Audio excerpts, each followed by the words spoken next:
Hello students, you are most welcome to our new video of second chapter of class 12th inverse trigonometric function.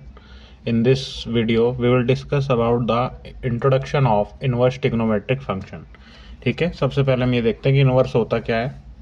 Suppose करो हमने कहीं पे लिखा है x y is equal to 4, ठीक है, और हमको यहाँ से y की वैल्यू निकालनी है, तो हम क्या लिखेंगे, y is equal to 4/x लिखेंगे, है ना।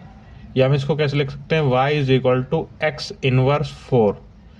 तो ये जो इनवर्स है इसको हम क्या बोलते हैं, जो हमने x जो अब इसके 4 के नीचे लिखा हुआ था इसको हमने कहाँ पहुंचा दिया, 4 की मल्टीप्लाई में, लेकिन किसके साथ, पावर -1 के साथ। तो ये क्या होता है हमारा, this is called inverse.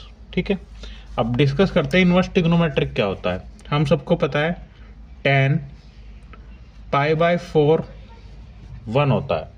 tan 45 degree कितना होता है, 1 होती है tan 45 डिग्री की वैल्यू। ठीक है, और अगर हम यहाँ से अगर हम इसको ऐसे लिख ले, π/4 is equal to tan inverse 1।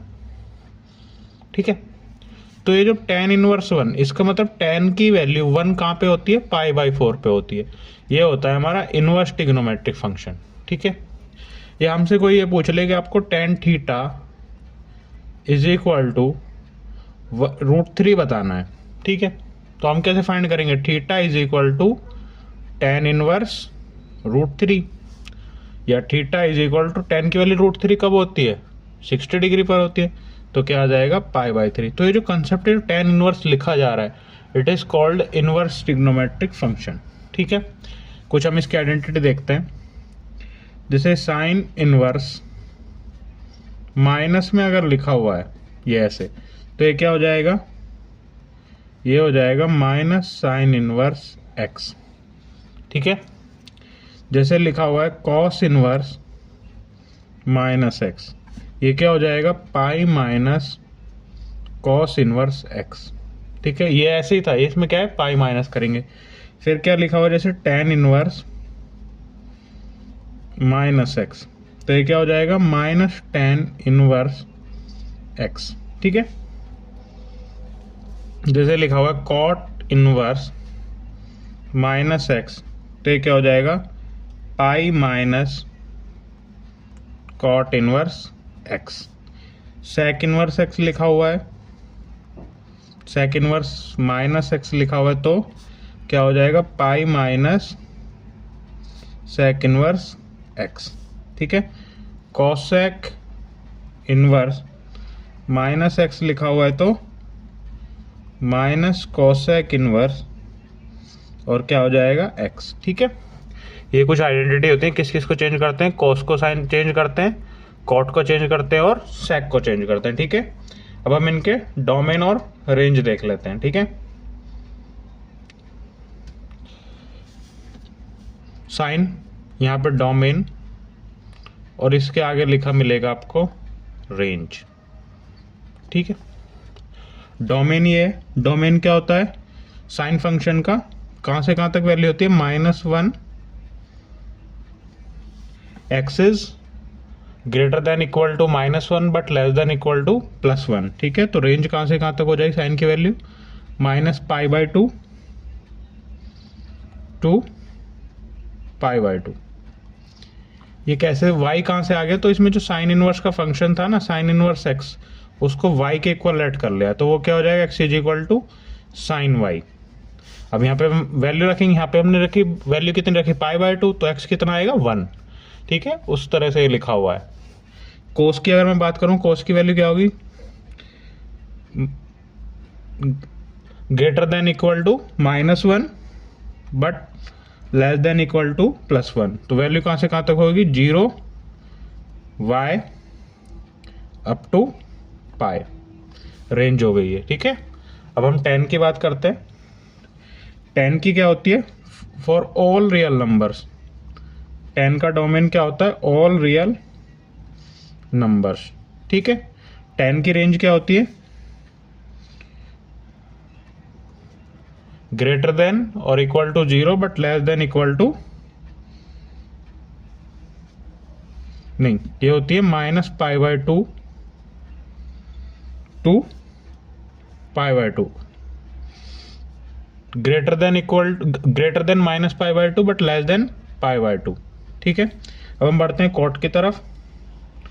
Cot की भी क्या होता है, ये सेम होता है, domain for all real numbers, but range क्या होती है, 0 greater than 0 but less than pi.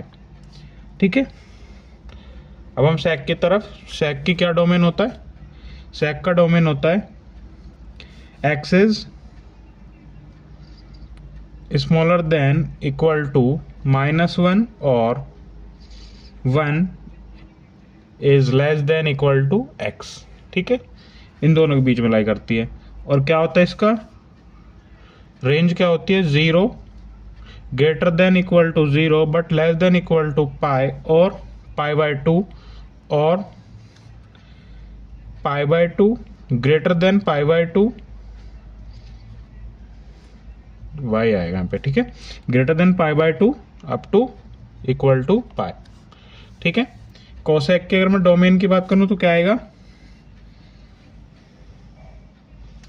Cosec के डोमेन की बात करूं तो क्या आएगा, कोसेक का डोमेन आएगा x is smaller than equal to -1 और greater than equal to +1।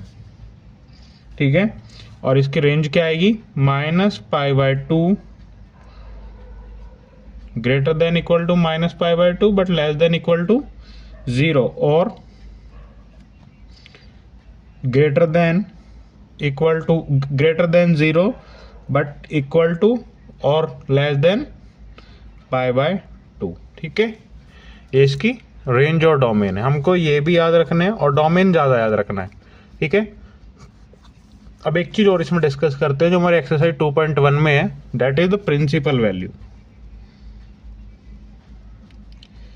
Principal value, ठीक है, अब हमको दिया हुआ है कहीं पे, हमको आप ऐसे समझिए साइन इनवर्स 1 लिखा हुआ है। ठीक है, अब यहाँ पे साइन फंक्शन है, इसको मैं y के इक्वल लेट कर लूँ, y is equal to sine inverse 1, तो sine y is equal to 1 हो जाएगा। ठीक है, sine y is equal to 1 हो जाएगा। ठीक है, और जब मैं यहाँ से y की वैल्यू निकालने जाऊँगा तो मैं कहाँ से निकालूँगा, यहाँ से।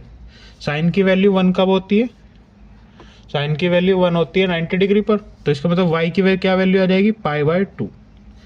y की रेंज क्या थी, -π/2 to π/2।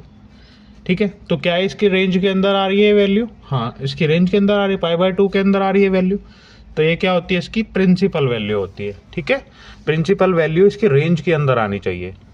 Hope you understand this, thank you very much.